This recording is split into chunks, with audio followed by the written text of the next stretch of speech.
Okay, a very blessed morning to each and every one of us na naaabot ng vlog na ito. Ay, naaabot lahat sa buong mundo naaabot ito. I-click lang po ninyo. Okay, so right now, meron akong gustong ipaliwanag sa inyo. Gusto kong i-share yung truth, no? Regarding dito sa isang verse na paboritong gamitin ng mga hindi nakakaunawa ng Biblia. Yeah, paborito nila ito. They love it. They love it. Ano ito? Ito yung kung sino man ang gustong sumunod sa akin. Sabi ng Panginoon, di ba? Ito yung ginagamit nila. Kung sino man ang ibig sumunod sa akin, kalimutan niya ang kanyang sarili at buhatin ang kanyang cross. Yes, ayan. If anyone wish to follow me, let them forsake themselves and carry their cross. So, ano nga po ba ang konteksto nito? Balikan po natin ang Panginoong Hesukristo nung siya po ay naririto. 33 years po siyang nandito sa lupa. He created the universe and yet pumunta siya dito sa world para iligtas ang buong mundo sa kasalanan. At napaliwanag ko na rin po sa inyo, meron po tayong rightly dividing the scriptures. Hindi yung kung mo nabasa mo, ia-apply mo agad sa'yo.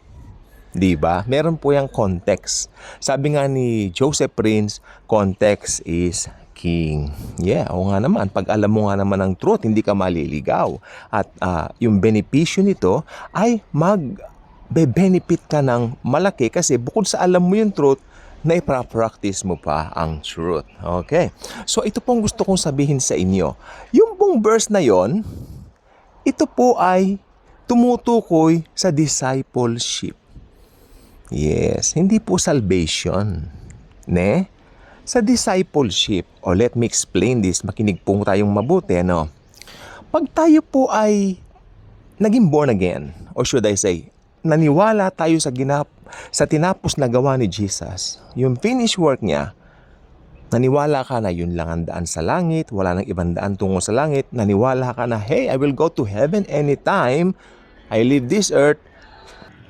Ayun, so naputol po ako dahil may nagpatugtog po ng malakas dun sa kinaroroonan ko po kanina. So, pinos ko lang sandali. O sana po ba tayo? Ayun, anyone na maglagak ng paniniwala o pananampalataya kay Jesus as His personal Lord and Savior na wala nang ibang daan patungo sa langit, maliligtas. So, yung iba kasi sabi nila, if anyone to wish, sabi niya, if anyone wish to follow me, itong ginagamit nila, they have to forsake themselves and carry their cross. So iba yung pakahulugan nila dito sa verse na ito.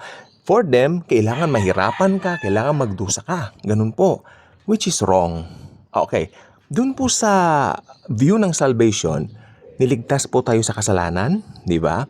Tapos, bukod sa pinatawad tayo, pinagaling ang mga karamdaman natin, blines tayo.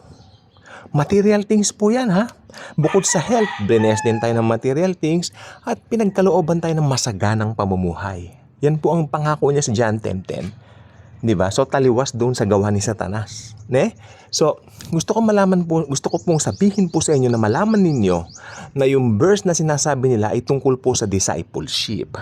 Once na na-born again ka, tumanggap kay Jesus as Lord and Savior mo, you believe in His finished work alone on the cross, ikaw ngayon ay born again. Okay? At hindi mo makontain yung katotohanan na hindi ito ipagsabi, na hindi ito i-share sa ibang mga tao. Kaya ngayon, magkakaroon ng persecution. Ayun yon. So, pine-persecute ka, pinagtatawanan ka. Naranasan ko po yan. How many times? Hindi ko po mabilang.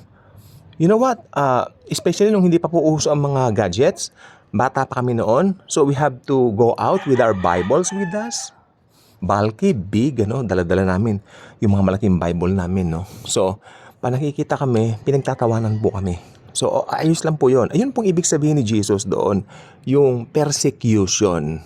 Hindi po nangangahulugan na mahirap na buhay. Ang mga Kristiyano po, masagana ang pamumuhay. Ako'y naniniwala. Ang mga Kristiyano po, kahit anong danasin nila sa buhay, i-get through sila ng Panginoong Jesus. Dahil ito po ay part ng kanilang mga inheritance, benefits. Basahin po ninyo ang Psalm 103 verses 2-5. Again, ulitin ko, mga awit 103 verses 2-5. Kayo na lang po, por pabor ang bumasa dahil, yes, Hindi naman po yun ang topic natin. Pero yun po ang mga benepisyo natin sa krus ng Panginoong Hesukristo. So gusto ko po uling linawin, wala po akong balak gumawa ng mahabang vlog ngayon, busy po ako. Ang gusto ko pong sabihin sa inyo, yung verse na sinasabi nilang buhati ng krus, ito po ay sa discipleship.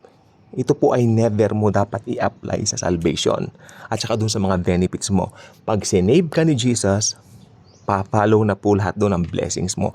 Masaganang buhay, masaganang pagpapala mula sa Panginoong Hesukristo. Kaya kung hindi ka pa subscriber sa channel na ito, I invite you to do so.